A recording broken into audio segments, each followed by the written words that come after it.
সালামু আলাইকুম, সবাইকে ওয়েলকাম করছি আমাদের আজকের টিউটোরিয়াল। সো আজকে যেটা নিয়ে আলোচনা করব অগ্নি নির্বাপন যন্ত্র। অগ্নি নির্বাপক যন্ত্রগুলো যেগুলো আছে আমাদের ওয়ার্ক স্টেশনে অনেক ধরনের যন্ত্রই আছে, সেগুলোর মধ্যে কিছু যন্ত্রের এখানে ইন্ট্রোডাকশন বা পরিচিতি আমি রাখছি, যেটা আপনার ওয়ার্ক স্টেশনে অথবা আপনার রেসিডেন্সিয়াল যেখানে আপনি বাস করেন সেখানে আপনার কাজে লাগতে পারে। সো দ্যাট আপনার যন্ত্রগুলো সম্পর্কে যদি বেসিক বা প্রাইমারি লেভেলের কিছু কনসেপ্ট থাকে সেটা আপনার এমার্জেন্সির সময় কাজে লাগবে। সো আমরা দেখি একটু ইন্ট্রোডিউস করার চেষ্টা করি যে কী কী যন্ত্রগুলো অগ্নি নিরাপত্তা রিলেটেড যন্ত্রগুলো আমাদের থাকে। বিশেষ করে বাংলাদেশে যদি আমরা একটু চিন্তা করি, আরএমজি ইন্ডাস্ট্রিতে প্রতিটা আরএমজি ইন্ডাস্ট্রির ফায়ার সেফটি অনেক অনেক বেশি স্ট্রং হয়ে গেছে, বাট অন্যান্য ইন্ডাস্ট্রিগুলোতে সেইভাবে আমাদের ফায়ার সেফটি ডেভেলপ করেনি, বাট ডেভেলপ করছে। যেহেতু করছে সেহেতু আমাদের এই বিষয়টা সম্পর্কে সবারই অবগত থাকা উচিত। সো দ্যাট আপনি ফায়ার সেফটি সম্পর্কে বেসিক যে কয়েকটা ইনস্ট্রুমেন্ট, এটা প্রফেশনাল লেভেলের না, এটা হচ্ছে বেসিক লেভেলের কিছু ইনস্ট্রুমেন্ট সম্পর্কে আমি ধারণা দিচ্ছি যেগুলো fire related. So number one হচ্ছে ফায়ারের যন্ত্র বা অগ্নি নির্বাপক যন্ত্র। যদি আমরা কথা বলি তাহলে নাম্বার ওয়ান যে পয়েন্টটা আসে সেটা হচ্ছে ফায়ার অ্যালার্ম। বাট এটার ইউজটা একটু অনেক কম্প্রিহেন্সিভ। ফর এক্সাম্পল ধরুন, আপনি যদি ফায়ার অ্যালার্ম আপনার ইনস্টিটিউশনে বা আপনার কোম্পানিতে বা আপনার ইন্ডাস্ট্রিতে থাকে, শুধুমাত্র ফায়ারের ক্ষেত্রে এটা বাঁচবে তা না। যে কোনো ধরনের টেরোরিস্ট অ্যাটাক বা বিভিন্ন ধরনের এমার্জেন্সির সময় লোকগুলোকে যখন আপনি বের করে নিয়ে আসবেন, আপনার বিল্ডিংয়ে হয়তো দেখা যাচ্ছে 20 তলা বা 15 তলা, এই 15 তলা সবগুলো লোককে এমার্জেন্সি অবস্থায় বের করার জন্য আপনাকে এই ফায়ার অ্যালার্মটা ব্যবহার করতে হয়। যদিও নামটা ফায়ার অ্যালার্ম, বাট এটার ইউজ কিন্তু অন্যান্য পারপাসেও আমরা করতে পারি। যে কোনো সময় যে কোনো দুর্ঘটনায় আমরা লোকগুলোকে ইভাকুয়েট করতে বা লোকগুলোকে বাহির করে নিয়ে আসতে এই যন্ত্রটা আমরা ব্যবহার করে থাকি।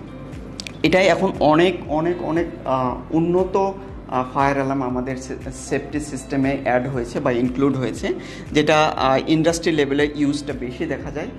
তবে এটা আমাদের রেসিডেন্সিয়াল এলাকাগুলোতে খুব কম সংখ্যকই দেখা যায়। তো এই ফায়ার অ্যালার্মটা আমাদের বিভিন্নভাবে আমাদেরকে হেল্প করতে পারে। লোকজনের লাইফ এমার্জেন্সির সময় সেভ করতে এই যন্ত্রটা আমাদের সবচেয়ে বড় ভূমিকা রাখে।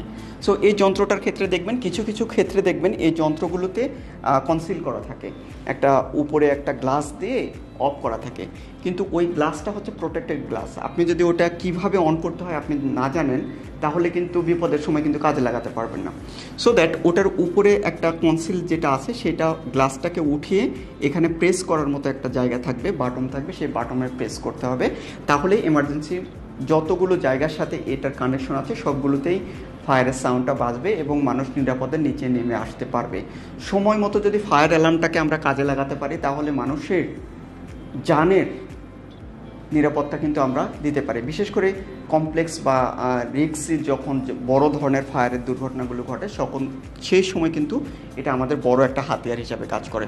এরপরে পিপিই, এটাকে পার্সোনাল প্রোটেক্টিভ ইকুইপমেন্ট বলে। যে কোনো ফায়ারের ছোটোখাটো দুর্ঘটনা বা যে কোনো এমার্জেন্সি দুর্ঘটনায় যদি আমরা মোকাবেলা করতে যাই তাহলে সেক্ষেত্রে আমাদের প্রোটেকশনগুলো থাকা দরকার। যেমন সেফটি হেলমেট থাকা দরকার, একটা ড্রেস আপ থাকা দরকার, আবার সেফটি শু থাকা দরকার। এগুলো কি করবে, আপনার যে কোনো ধরুন ফায়ারের দুর্ঘটনায় ঘটলো, আপনি এখন ফায়ারের দুর্ঘটনা ঘটলে আপনি যদি ওখানে কোনো কাজ করতে যান তাহলে এইগুলো না থাকলে আপনার রিস্ক, আপনার নিজের পার্সোনাল রিস্কটা অনেক বেড়ে যাবে। সো দ্যাট এই রিস্কটাকে কমানোর জন্য এটা প্রোটেকশনের একটা লেয়ার, এটা সেফটি প্রোটেকশনের একটা লেয়ার, সেটা হচ্ছে PPE, personal protective equipment. So এগুলো দেখবেন ইন্ডাস্ট্রি লেভেলে খুব সুন্দরভাবে ডেকোরেট করা আছে। সেখান থেকে আপনি যদি এমার্জেন্সি মোকাবেলা করতে চান সেগুলো এই ড্রেসগুলো ইউজ করে আপনি করতে পারেন। এছাড়াও আমাদের ফায়ারের অনেক ধরনের যন্ত্রই দেখা যায়, তার মধ্যে খুব গুরুত্বপূর্ণ এবং বহুল ব্যবহৃত যে জিনিসগুলো ফায়ার হুক, ফায়ার বিটার। এই জিনিসটা ফায়ার হুক এবং ফায়ার বিটার আমরা ছোটোখাটো আগুনের ক্ষেত্রে চারপাশ থেকে যদি অন্যান্য এলিমেন্টগুলোকে সরিয়ে নিতে চাই তাহলে ফায়ার হুকটা ব্যবহার করতে পারি, অথবা ফায়ার বিটার দ্বারা কিন্তু আমরা কি করতে পারি, আগুনকে ছোটোখাটো আগুনে যদি আমরা বিট করি তাহলেও কিন্তু আগুন নিভে যায়। ফর এক্সাম্পল, আপনি ধরুন একটা ম্যাচের কাঠি, ওটাকে যদি আপনি অন করার পর অন করে মাটিতে ফেললেন, তারপরে কিন্তু আপনি শু দিয়ে যদি চাপ দেন তাহলে কি হয়, ওটা নিভে যায়। কেন? ওখানে দেখেন মাটির সঙ্গে যখন আপনি চাপ দিচ্ছেন তখন কিন্তু অক্সিজেনটা সীমিত হচ্ছে এবং আগুনটা নিভে যাচ্ছে। এখানে ফায়ার বিটার আরেকটু বড় ক্ষেত্রে যদি আমরা একটু বড় ধরনের আগুন হয়, তাহলে সেক্ষেত্রে ফায়ার বিটারটা আমরা ব্যবহার করে আগুনকে কন্ট্রোলে বা নিয়ন্ত্রণে নিতে পারি। এছাড়াও আমাদের অনেক ধরনের যন্ত্রই আছে, যেমন ফায়ার ব্ল্যাঙ্কেট, এটা অ্যাসবেস্টসের তৈরি। এই ফায়ার ব্ল্যাঙ্কেটটা একটা সাদা বিশেষ করে হয়ে থাকে, এটা আগুন প্রোটেক্টেড। মোটামুটি 4 থেকে 5 মিনিট যে কোনো ধরনের আগুনের উপরে যদি আপনি ফেলাই দেন, তাহলে 4 থেকে 5 মিনিট এই ব্ল্যাঙ্কেটটাতে আগুন ধরবে না। এটাকে বলা হয় ফায়ার ব্ল্যাঙ্কেট বা আগুনের চাদর। আমরা চাদর বলতে এটাকে যখন ঢেকে দেবেন তখন অক্সিজেনটাও সীমিত হবে, এবং যেহেতু এইটাতেও আগুন লাগে না, এই কাপড়টাতেও আগুন লাগে না সেহেতু আপনার কি হবে, আগুনটা নিভে যাবে এবং আপনি আগুনটাকে কন্ট্রোল করতে পারবেন। সো এই ধরনের ফায়ার বিটার অনেক সময় আমরা দেখছি যে ইন্ডাস্ট্রি লেভেলে এটা যে ফায়ার বিটার, এটাকে কিভাবে ইউজ করতে হয় সেটাই আমরা জানি না। এটা জাস্ট এখানে একটা এই যে কালো দুটো জিনিস দেখতে পাচ্ছেন, এই কালো দুটো ধরে টান দিলে একটা আগুনের কম্বল বের হয়ে আসবে। এই কম্বলটা আপনি আগুনের উপরে চাপ দিবেন, তাহলে কিন্তু আগুন আপনার কন্ট্রোলে আসবে। সো দ্যাট এই ফায়ার বিটার কিন্তু অনেক ব্যবহার করা হয় এবং এটা খুব গুরুত্বপূর্ণ এবং উপকারী। আপনি যদি আগুন একটু চিন্তা করে দেখুন, আগুন কিন্তু ছোট থেকে অনেক বড় হয়। আপনি ছোটোতেই যদি আগুনটাকে নিভাতে পারেন তাহলে তো বড় হবে না, এটা আর কেউ জানতেই পারবে না। সো দ্যাট এই ছোট ছোট যন্ত্রগুলোই কিন্তু আগুনকে প্রোটেক্ট করতে পারে। এরপরে হোস পাইপ, এটা ইন্ডাস্ট্রি লেভেলের ক্ষেত্রে কম্পালসারি, বিশেষ করে আরএমজি ইন্ডাস্ট্রিতে এটা অনেক অনেক ব্যবহার করা হয়। এই হোস পাইপটা, এখানে দুটো কাপ থাকে, একটা মেল কাপ একটা ফিমেল কাপ। সো মেল কাপলিংটার এটা হচ্ছে মেল কাপলিং, আর আরেকটা যেখানে লাগানো হবে সেটা হচ্ছে ফিমেল কাপলিং। এই কাপলিংটা লাগিয়ে দিয়ে এটা লেআউটটা একদম সরিয়ে নিয়ে হাই স্পিডে পানি নিয়ে আসা যায়। সো এটা হচ্ছে হোস পাইপ। এই হোস পাইপটা কিন্তু ইন্ডাস্ট্রি লেভেলের অনেক ব্যবহার করা হয়। এটার আগুনের ক্ষেত্রে বিশেষ করে যখন দেখবেন যে বড় বড় আগুন লাগছে, সেই আগুনগুলোতে ফায়ার সার্ভিস যে আগুন নেভানোর জন্য যেটা ব্যবহার করছে সেটা হচ্ছে এই হোস পাইপটা ব্যবহার করছে। এখানে একটা জিনিস সতর্ক থাকতে হবে, আপনি যদি কমন সিভিলিয়ান হন, প্রফেশনাল ট্রেনিং যদি আপনার না থাকে, গ্রাউন্ডে প্র্যাকটিক্যাল ট্রেনিং যদি না থাকে, এটা ব্যবহার করা বেশ কঠিন। কারণ পানি যখন ফোর্স আসবে হাইড্রেন থেকে, তখন এটা যদি আপনি পারফেক্টলি ইউজ করতে না পারেন, এটা কিন্তু সাপের মতো এরকম করবে, লাফাবে। এটা যখন লাফাবে তখন কিন্তু আপনি ছেড়ে দিলে এটা আপনার মাথায় এসে লেগে যেতে পারে। সো দ্যাট এটা ব্যবহার করার ক্ষেত্রে আমাদের সবাইকে খুবই মানে সতর্ক থাকতে হবে। কেন? এইটা দ্বারা যেন আপনি আবার নিজে ক্ষতিগ্রস্ত বা ভিক্টিমাইজড না হন। সো দ্যাট হোস পাইপ আমাদের অগ্নি নির্বাপক যন্ত্রগুলোর মধ্যে বহুল ব্যবহৃত একটা যন্ত্র। এই যন্ত্র দ্বারা আমরা আগুন নিয়ন্ত্রণ করতে পারি, কিন্তু ব্যবহারের ক্ষেত্রে খুব সতর্ক থাকবেন। প্র্যাকটিক্যাল যাদের অভিজ্ঞতা নেই তাদেরকে আমি বলবো এটা ইউজ করতে যাবেন না, এটা ইউজ করতে গেলে অনেক সময় ক্ষতি হতে পারে। সো প্রফেশনাল ট্রেনিং যাদের আছে তারা এটা ব্যবহার করবে। হোজ রিল, এটা তুলনামূলকভাবে রেসিডেন্সিয়াল বা অন্যান্য জায়গায় ইউজ করা হয়। এটার পানি যে বের হয়, পানির ফ্রিকোয়েন্সিটা অনেক কম, বা ছোটোখাটো আগুনের ক্ষেত্রে এটা আপনি কাজে লাগাতে পারবেন, কিন্তু বড় আগুনের ক্ষেত্রে এটা কাজে লাগে। সো ওইটা ব্যবহার করার একটা সুবিধা আছে, ওইটা আপনি যে কোনো লোকই ব্যবহার করতে পারবে, নন প্রফেশনাল যারা ফায়ার সেফটি সম্পর্কে অত দক্ষ না তারাও কিন্তু ব্যবহার করতে পারবে। সো এটা ব্যবহার করা বেশ সুবিধাজনক, বা ছোটোখাটো আগুনের ক্ষেত্রে এটা কাজে লাগতে পারে, কিন্তু বড় আগুনের ক্ষেত্রে এইটাই ব্যবহার করা হয় এবং এইটাই কম্পালসারি, বাংলাদেশে আইনেও কম্পালসারি। ইন্ডাস্ট্রি লেভেলের ক্ষেত্রে কম্পালসারি, রেসিডেন্সিয়ালের ক্ষেত্রে কম্পালসারি না। তো এনিওয়ে, এইগুলোই হচ্ছে আমাদের যন্ত্র। আরও কিছু যন্ত্র আছে, একটু আমরা দেখার চেষ্টা করি।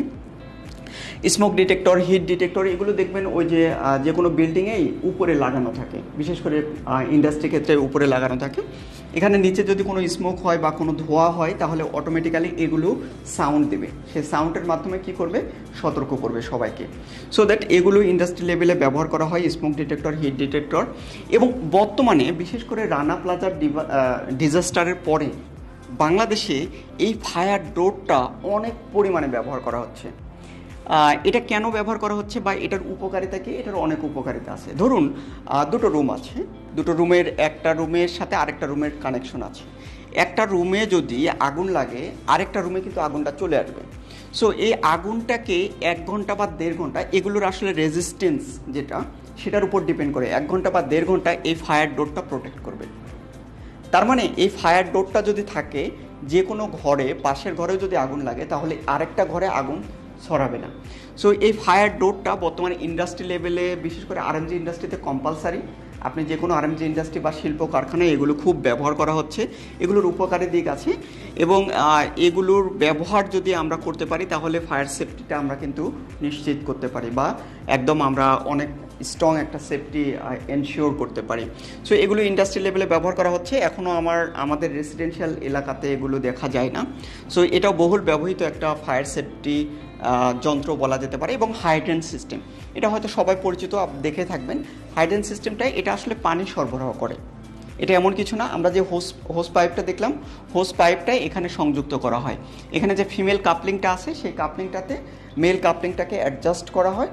অ্যাডজাস্ট করার পরে এখান থেকে এটা খুবই শক্তিশালী, এটার থেকে পানির যে ফোর্সটা আসে সেটা দিয়ে কিন্তু আগুন নেভানোর কাজে ব্যবহার করা হয়। যদিও ঢাকা সিটিতে এটার স্বল্পতা, এটা নেই আমাদের, কিন্তু এখন যে নতুন ইন্ডাস্ট্রিগুলো হচ্ছে সবগুলোতেই এগুলো দেখা যাচ্ছে ইন্ডাস্ট্রি লেভেলে। এবং পানির 100% রিজার্ভ রাখা হচ্ছে যে কোনো ধরনের এমার্জেন্সি মোকাবেলা করার জন্য। সো এগুলোই ফায়ার অগ্নি নির্বাপক যন্ত্র। এছাড়াও একটা বড় যন্ত্র হচ্ছে ফায়ার এক্সটিংগুইশার। ওইটা নিয়ে আমাদের আলাদাভাবে যে চ্যাপ্টারটা আমরা আগে আলোচনা করেছি সেটা একটু দেখে নেবেন, কারণ অগ্নি নির্বাপনের সবচেয়ে বেশি ব্যবহার করা হয় ফায়ার এক্সটিংগুইশার। সো ফায়ার এক্সটিংগুইশারটা আমাদের পূর্বের ভিডিওতে এক্সপ্লেন করা আছে, সেটা একটু ভালোভাবে দেখে নেবেন, কারণ ওইটাই সবচেয়ে বেশি যেহেতু ব্যবহার করা হয়, ওইটা দিয়ে আপনি ইফেক্টিভলি আগুনটাকে নেভাতে পারবেন। সো এগুলোই ছিল অগ্নি নির্বাপক যন্ত্র। এই টোটাল মডিউলটা শেষ করার পরে যে সেন্সগুলো জানতে পারলেন, সেই সেন্সগুলোকে যদি বাস্তবে কাজে লাগাতে চান তাহলে আমি আবারও রিপিট করি যে কথাটা আমি একটু প্রথম ভিডিওগুলোতে বলেছিলাম, যে এই টিউটোরিয়ালগুলোর সঙ্গে প্রতিটা টিউটোরিয়ালের সঙ্গেই কিন্তু একটা করে ডকুমেন্টেশন আছে। সেই ডকুমেন্টেশনটা ভালো করে পড়বেন। সেই ডকুমেন্টেশন পড়ার পরে আপনি ভিডিও টিউটোরিয়ালগুলো দেখবেন এবং এটার সাথে ম্যাচ করে নেবেন। তাহলে কি হবে, আপনার প্রতিটা জিনিসের সেন্সগুলো ক্লিয়ার হবে। একটা জিনিস লক্ষ্য করে দেখুন, এই হাইড্রেন্টের ব্যবহার, হাইড্রেন্টের হিস্ট্রি সবগুলো কিন্তু আপনি ডকুমেন্টেশনে পাচ্ছেন। এটা কিন্তু একটা টিউটোরিয়ালে কম্প্রিহেন্সিভ বা ভাস্ট অনেক বড়োভাবে বলা সম্ভব হয় না। আপনি যখন ডকুমেন্টেশনটা পড়বেন টোটাল কোর যে সেন্স সেটা কিন্তু আপনি পেয়ে যাবেন। পাশাপাশি আপনি যখন ভিডিওটা দেখবেন তখন কিন্তু আপনার ব্যাপারটা ক্লিয়ার হয়ে যাবে।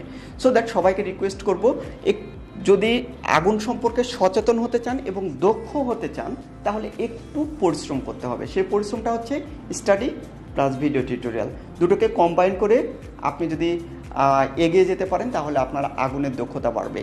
এবং আগুনের বিপদ থেকে নিজে বাঁচতে এবং পরিবারকে বাঁচাতে অবশ্যই আগুন সম্পর্কে আপনাকে জানতে হবে, আপনার পরিবারকে জানতে হবে এবং আপনার প্রতিবেশীকেও জানতে হবে।